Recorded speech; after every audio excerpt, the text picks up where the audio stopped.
this could be something that would really be a differentiator for the state of Colorado in terms of being a smart state. Hmm. And I think it'd be terrific to have Colorado Springs as the hub for that. This is funny because I hear a representative of one of the biggest consulting companies in the world talking about focus on small business. Is that kind of what I'm hearing? Well, yes.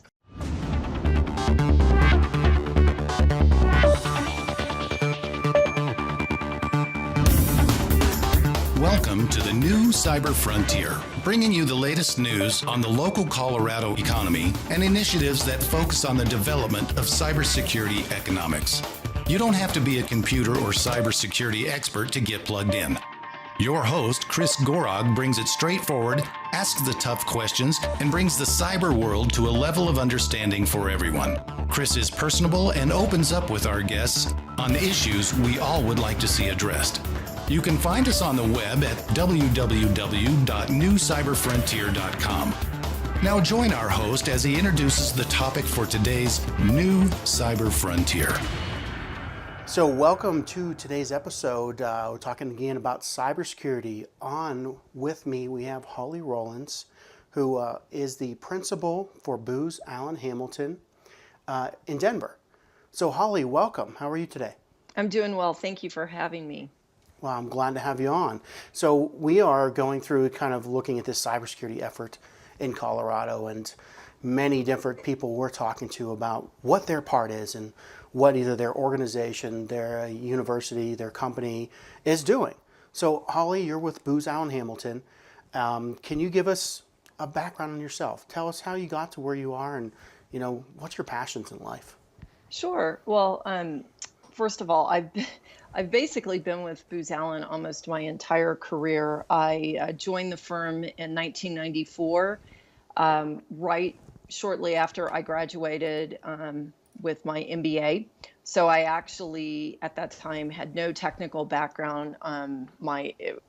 Initially with the firm, I was doing financial modeling, business case analysis, and capital plans. I candidly, in 1994, did not even know what cyber was. And so really, I think for me, the evolution to where I am now leading our cyber business in Colorado has really been more of a response to changes in market conditions and, candidly, just changes in technology.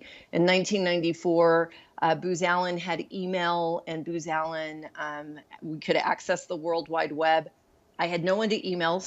Very few of my friends had email, and a lot of people were on mainframes and not using the web. And so, it almost, when I go, we still had typing pools at Booz Allen back then in terms of how we got work done. So it really has been an evolution. It started in the mid-90s. There was a focus on critical infrastructure protection. Booz Allen was pulled in to look at the banking and finance sector because of our depth in both like technology and security, but also our understanding of Wall Street and just the financial sector writ large. And really, we weren't exclusively looking at, back then, our parlance would have been IT platforms built on telecom infrastructure. Although that's how banks conducted a lot of their business. We did also look at physical security and other things. That would end up, that focus on critical infrastructure, protection, kind of really, I think, a catalyst that really drove cyber to the forefront of the national agenda was everything that happened after 9/11. I don't think that any American felt like security was optional after 9/11. And although airplanes were flown into buildings, it really heightened our awareness that we were a target. And really think that it was the change in the threat and the change in the risk landscape that really was a catalyst to propelling cyber forward. In the early days, we referred to it a lot as information assurance, which has then kind of become cyber. So, I don't know. You ask 5 people to define cybersecurity, and you probably get 6 different answers. We'll be right back with the rest of today's show right after these brief messages from our sponsors. Cyber Resilience Institute helps build strong cyber communities designed to prevent members from attack. Like building a neighborhood watch, it takes coordination and a sharing community to protect our identities and valuables in the virtual world. Typically, we hear that organizations know they need to do something to protect their cyber assets, but don't know where to begin. Let Cyber Resilience Institute help your community create an action plan. Cyber Resilience Institute will build your community or business marketplace so that it is designed to support a collective cyber defense. Contact them for more information at cyberresilienceinstitute.org. You ask 5 people to define cybersecurity, and you probably get 6 different answers. And in large part, it's because technology is changing. I think back in the day, we thought of information assurance as largely things on a very traditional IT platform. And now, the capabilities on my phone today are superior to anything I had on a computer in the 1990s.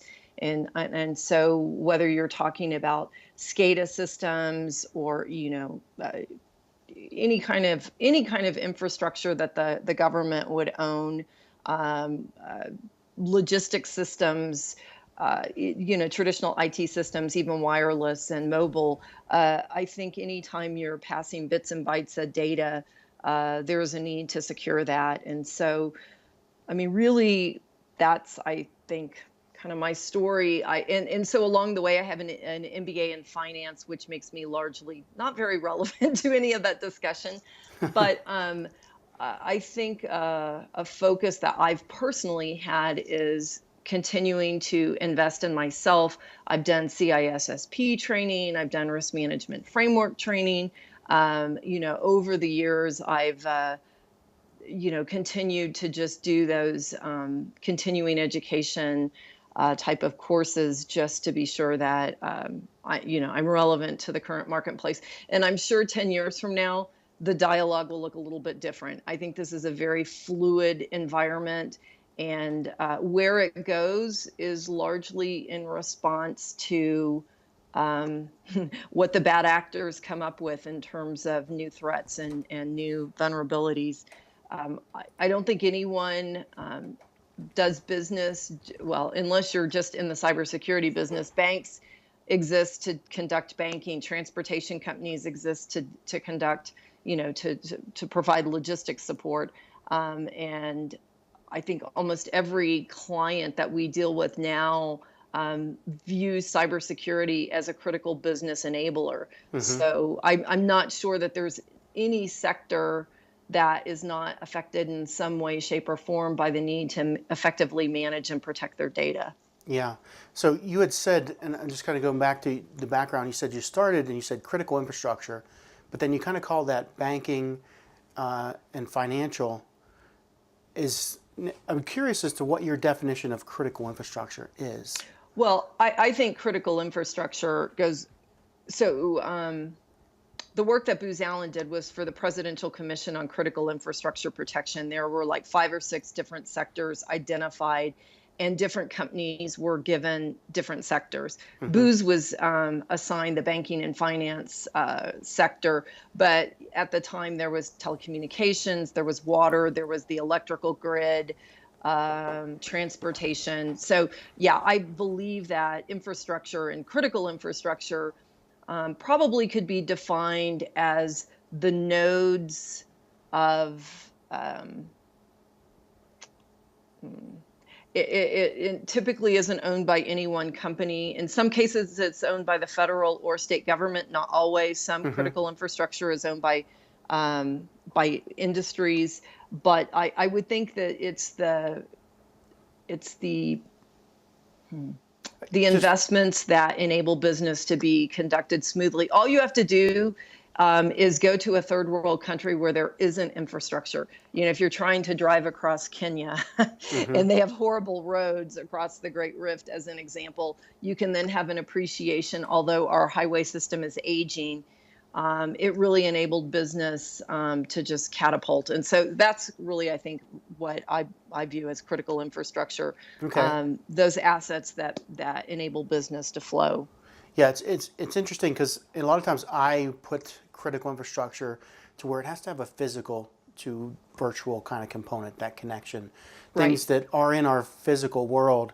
Because when you roll over and looking at IT information security, there's such a virtual component, and then we get into the cloud, the virtualization, and I kind of put critical infrastructure on that opposite side where it actually connects either one-on-one or logistic wise to something physical. Yep. Okay. Yeah, I think that's good. Okay. So this Colorado effort, everybody in Colorado, you're here in a big way. Booz Allen is a big part of this business community.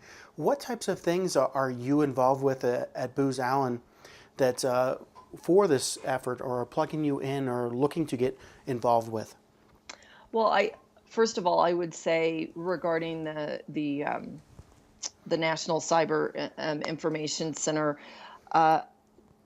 the thing that Colorado is blessed with is amazing intellectual capital. We have companies that all have their niche in terms of the value that they can bring to this dialogue. We have amazing universities across the state, but UCCS obviously being one of them, as well as drawing on our federal assets, whether it be the military bases or the Air Force Academy. And I think everyone has a role to play. Really specifically, Booz Allen, I think something that we bring to bear is just size and scale.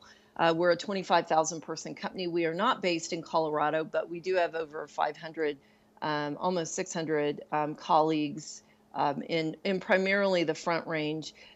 We just offer scale. There's so many different aspects of our business. If let's say if there was a threat that manifested, and it was on the radar, if you will, of the center, I could reach back through my Booz Allen channels and pull in experts that may have experience with a particular type of threat. And so I really think it's just the breadth that we bring. About 10,000 of our colleagues nationwide somehow touch cyber, whether they are, very technical people, pen testers, ethical hackers, risk assessors, trainers. So we kind of have sort of an end to end, but cyber really embeds a huge chunk of our portfolio, both on the commercial side and on the federal side. So I really think it's just our scale. The other thing is, shortly after 9/11, one of the things that Booz Allen really struggled with was our demand for cyber professionals far exceeded the market's ability to supply. Back in the day, kind of nationwide, we have a pretty geographically dispersed footprint. And at the time, universities, it takes a while because of how they get accredited to, add new things to their programs. So the bottom line is Booz Allen essentially just set up our own cyber university. We have the ability to take someone right out of college with, minimal technical skills and get them completely versed in various aspects of cyber. And I believe that this national center, one of the big things that we'll focus on as a community is equipping the workforce here locally. And that is really obviously in partnership with the universities and others. But I think we have a lot of lessons learned in terms of what that looks like to take someone and mature them along that path. Mm-hmm. So I'm sure Booz Allen has been involved with many efforts that have worked in this direction to either standardize or help pull together information as what's needed in the cyber arena. Right. And I hear you talking about you have a good breadth of working in government and private industry. So how do you see the balance of government and private industry working together in cybersecurity? Because we all kind of know that when we get the government has been viewed as a little bit of big brother. We're not sure if we want them to be involved with cyber. big companies are viewed as, well, they just want to take our data and have a big data model to understand and track trends and make money on that. So in cybersecurity, there's almost a little bit of a distrust in both of those entities working alone. How do you see that balance working? We'll be right back with the rest of today's show right after these brief messages from our sponsors. Since the year 2000, Bocor has had a history of being a leader in the Colorado cybersecurity community. They have served many front-range customers in both government and commercial industries.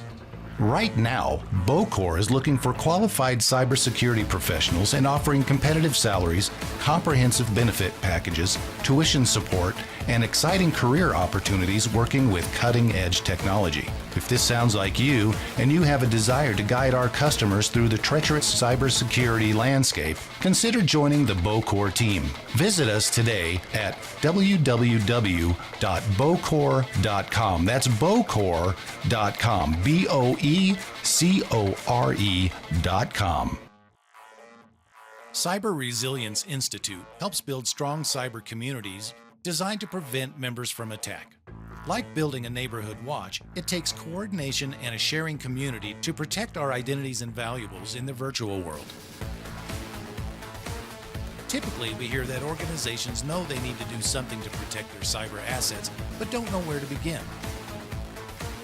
Let Cyber Resilience Institute help your community create an action plan. Cyber Resilience Institute will build your community or business marketplace so that it is designed to support a collective cyber defense. Contact them for more information at cyberresilienceinstitute.org. Big companies are viewed as, well, they just want to take our data and make money on that. So in cybersecurity, there's almost a little bit of a distrust. How do you see that balance working? Well, the people with those observations have never taken a large hit. I'm sure if you called Target or Sony, they would have a very different opinion. Mm-hmm. When you're kind of fat, dumb, and happy and you think that you're secure, you kind of think you've got it. And then you can get brought to your knees by an activity, a hit that is way bigger than you. And then you need help. So I think that this skepticism is well placed. I certainly can understand why companies, have concerns either with sharing data or with trusting the government. But I really believe that some of our bad actors, let's say it's a nation state, just because of scale, a nation state, let's say it's an Asian nation state, and you're just a little company trying to do your business here in Colorado, really your biggest threat is you don't know what you don't know. Mm-hmm. You may not feel like you're a target. I recently was meeting with someone and they said, but all of the data that we're, in this case, they were taking data off of satellites. All that data is public. Why would I need to secure it? And so I think there's a little bit of naivete, if you will, on people projecting how they could be attacked or what that might look like. And so I really think the value of collaboration comes through the ability to see trends, what may look like an anomaly on your system or just a blip. If you could correlate that with 5 other companies in your sector and realize, oh, this is very targeted. And I believe that some of the bad actors have very sophisticated means and very nefarious motives, and that it can really be crippling to your company. And so there's the absolute cost of the hit itself. There's the cost to reconstitute and get yourself whole again. But then there's also the loss of confidence, either in your customer base, your stakeholders, or the public. And candidly, that last piece can be as damning or as costly as the first two. And so really, I think that the collaboration that the center brings is, if I'm a small or medium-sized company, I can access world-class assets, threat intelligence data, workforce planning that I, as a small or medium-sized business owner, don't have the resources. And it's not also my sweet spot. Let's say I'm a transportation company, I'm a small trucking company. I don't really have the intellectual capital or resources to build up cyber expertise. And so if I can partner with others, yes, there is a trust element, but I do believe that as people better understand the threat landscape, I think it's worth the trade-off. Yeah. So, I hear a lot of talk, and we get this quite a bit with cyber companies, and, how do we defend against what's coming in? How do we block the hackers? How do we protect our network? How do we isolate our data? But at the same time, the amount of traffic, the amount of data out there is growing in an exponential rate in parallel to what humans can do with it. There's a lot of talk that, we'll find some artificial intelligence that can start scanning and increase our protection level. But how much of a balance do you think we need to look at continuing to just protect data and in transit, at rest, monitor networks, kind of be a police force in the virtual world, versus kind of designing something from the ground up that makes a little bit more sense, kind of an internet designed around cyber? I think if we were starting over and we didn't have sunk cost into what we have, clearly we would build an internet around, more cyber concerns. So, look, it's like a trapeze. There's going to be a point where you let go of one bar and you lean towards the other. Really, I think a large reason that everything is very fractured right now is that when companies were moving their systems from mainframes to a more networked environment, security was not a driver. It was ease of use, access to data, et cetera. And so now we have platforms out there that we're now trying to, back the truck up and make them secure. I do think if we could, kind of, if you will, hit the reset button and start over. And you do see that with new systems. It's not like there's no new systems coming online, but I think that security is a huge design consideration. In some environments, it's intuitive.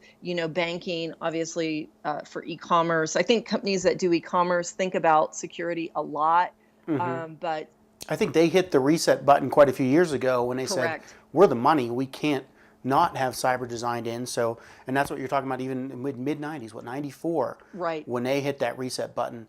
But you get down to a lot of the places that are still saying, well, that data is public, or we have an old network in terms of critical infrastructure. Right.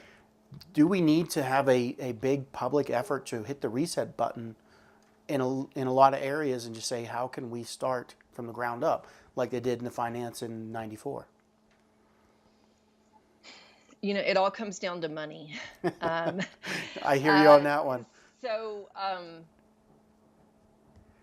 we need to hit the reset button. I think the sticky wicket is who's going to pay for it, and then how much, if you're a stakeholder in that process, how much influence do you have over it?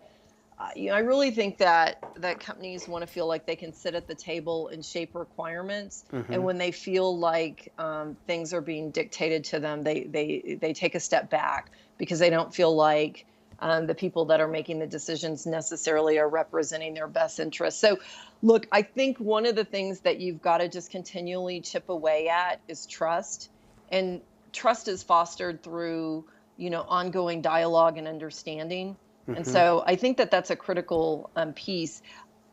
I'm not super worried that the technology is going to be there or not. I mean, we have very smart, innovative people in Colorado and across this nation. I'm less worried about the technology. I think the longer pole in the tent is the trust and just people overcoming kind of their, as you said earlier, if the government's involved, how much do you want Big Brother in your business? But I do think what the federal government offers is threat intelligence that could be very helpful to businesses.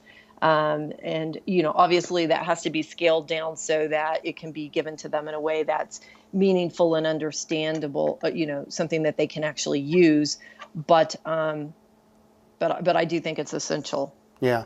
So now, kind of taking all these conversations and, what things we're concerned about in cyber, what would be success for this NCIC effort or a Colorado effort because, like, kind of like you alluded to, when efforts become too centered around either one big organization or a government, people kind of turn away. And we don't want to see that happening. So from the ground up, how do we make that work? And what is success for this type of an effort? Well, I'll start first with Colorado Springs, and my company has a sizable presence in Colorado Springs, even though I personally office in Denver. Colorado Springs has been very successful in the defense sector. And a lot of companies that have a presence in Colorado Springs do defense contracting. And it would really behoove the city to diversify their base and have the ability to attract young people with jobs that they view as interesting and provocative and edgy. And so I think by having the center in Colorado Springs or in El Paso County, it provides a unique opportunity for El Paso County to kind of get out ahead and lead the state in some innovative collaboration that touches on several things, threat intelligence, helping small and medium-sized businesses. I mean, look, the big businesses, they'll benefit, but that I don't really think that's who we're targeting. I think success would definitely be if we can create I was going to say culture of security, but I think it's beyond a culture. I mean, it's really where businesses want to come to Colorado Springs because they can plug into an environment that will help them raise the bar on their own security. Again, going back to they probably don't have the resources to handle it all in-house, but they can partner with the center to become more secure. I think you would see large data centers moving here. You would see, companies moving some of their operations here, and that would be tremendous for the El Paso County economy. But I do think that would have a ripple effect across the state. Mm-hmm. And I think that would be really important. A lot of times we have an easier sell getting investors, because there will be an investment component to this, to come to the Front Range. But I actually think the Western Slope and the Eastern Plains will benefit from this as well. I really think if this is done well and if it's scaled properly, this could be something that would really be a differentiator for the state of Colorado in terms of being a smart state. Mm-hmm. And I think it'd be terrific to have Colorado Springs as the hub for that. This is funny because I hear a representative of one of the biggest consulting companies in the world talking about focus on small business. Is that kind of what I'm hearing? Well, yes. I believe that the economy of the engine of the economy of the United States is built on small and medium-sized businesses. Large companies, you almost you scale to a point of you could reach saturation, and I'll pick on Lockheed only because they're big. The larger you get, or SAIC or Booz Allen, any of the larger companies, it's hard to continue to be lean, mean, and efficient as you get larger and larger just because of bureaucracy. Not to say it can't be done. So it's that balance. But look, success in Colorado is way less dependent on Booz Allen and Lockheed being successful. It is way more dependent on companies with less than 500 employees being successful. That's the growth engine for our economy. And they, Booz Allen enjoys partnering with small and medium-sized businesses, but I think they bring an innovation and an edginess and an agility that are really very difficult for large companies to dance to.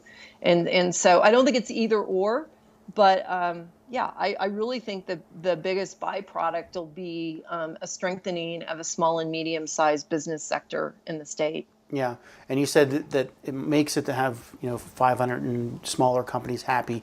I would say you go a little further.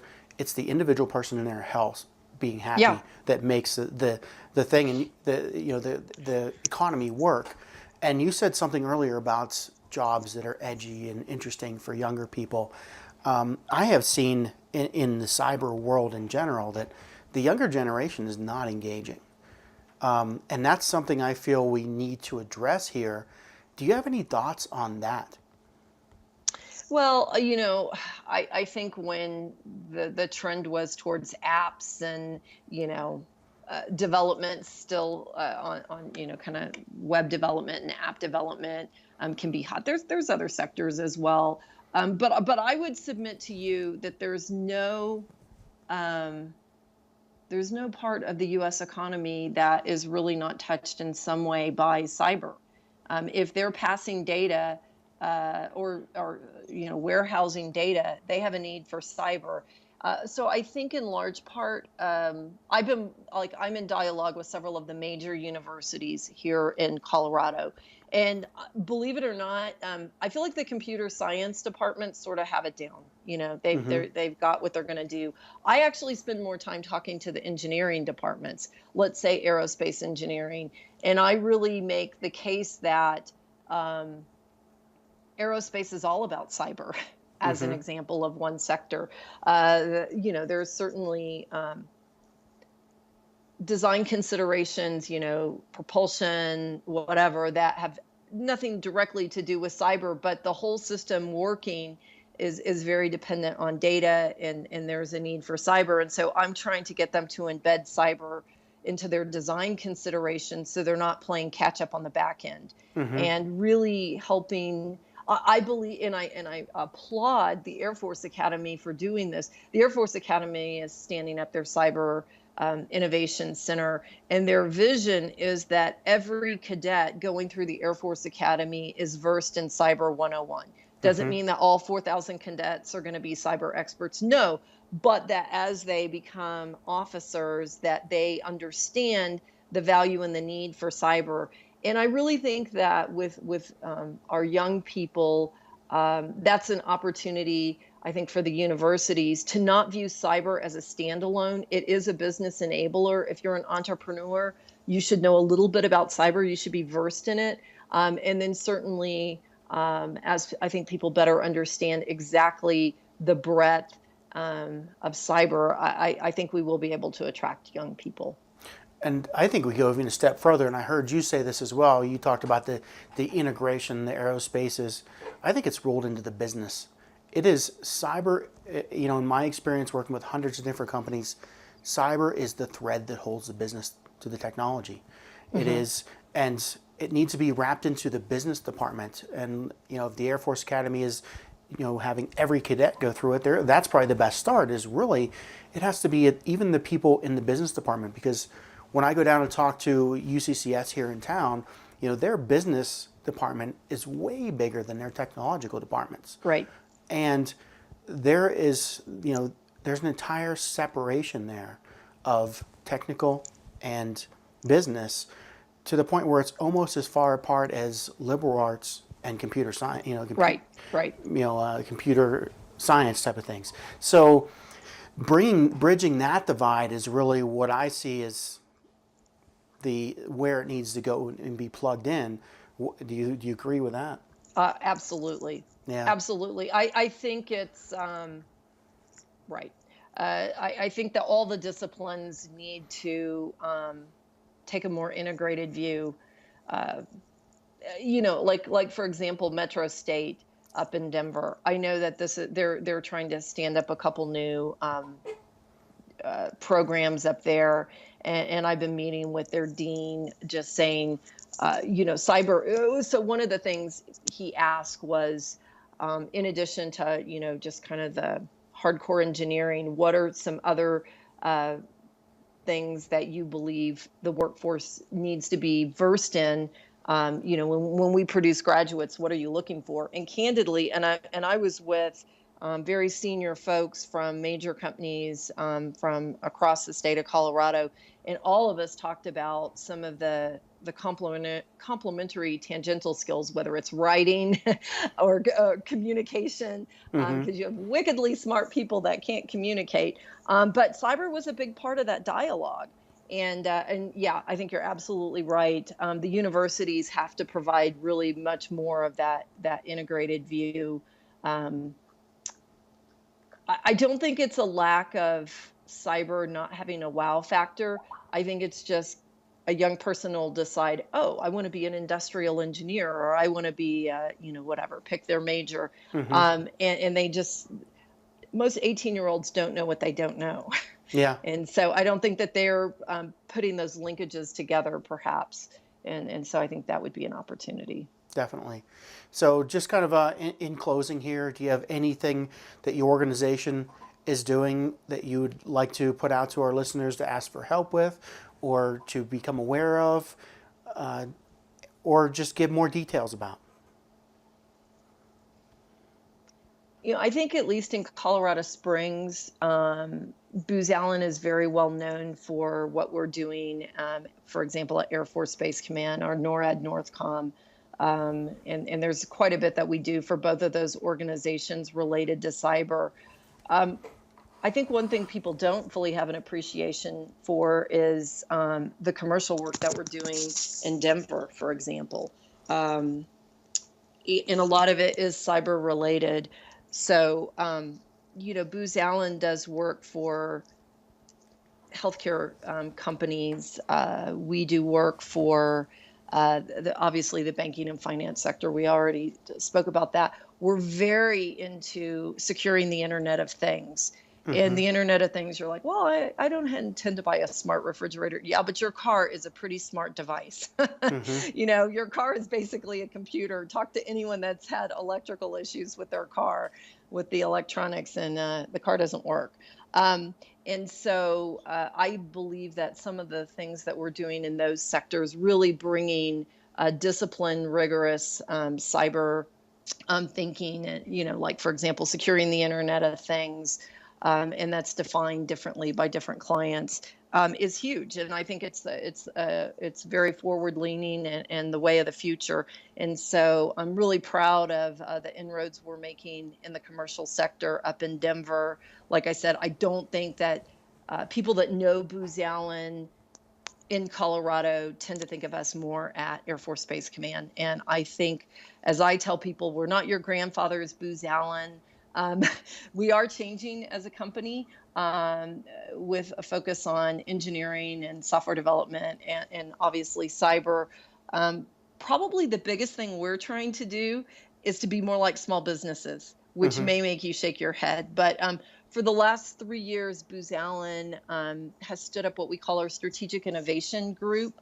And we're really trying to get that agility and entrepreneurial spirit that is part and parcel to just most small businesses, but that often gets squashed in large businesses. And so we've actually set aside a portion of our profit just to really focus on innovation. And I know innovation is a bit of a buzzword now, but innovation has to be wrapped in culture. And if you don't provide an environment where you let people take risks and you let them explore things that may not have an immediate market value, but could lead to something bigger, you do stifle innovation. And so here we are, a large company trying to go backwards.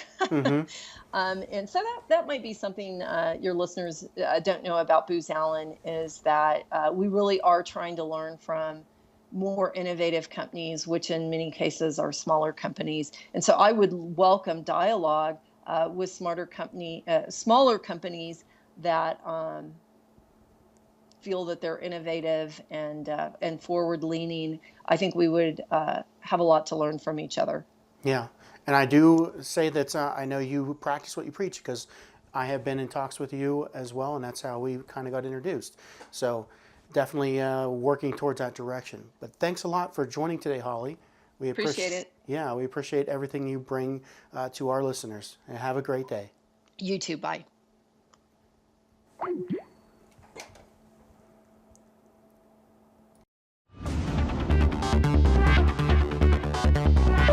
hope you have enjoyed this episode of New Cyber Frontier. Remember to get involved. Often we think that someone else will handle privacy and security in the virtual world, but you are the only one truly in command of your virtual fate. Join our mailing list so we can keep you informed of breaking news and new releases. If you have an idea, if you have a question that you would like to hear answered, or if you want to get involved with our efforts, reach out to us at newcyberfrontier.com. We also encourage you to visit our sponsors' links, as they are the ones that really make this show possible. I want to thank each of you for supporting the show, and we look forward to seeing you back for the next episode of New Cyber Frontier.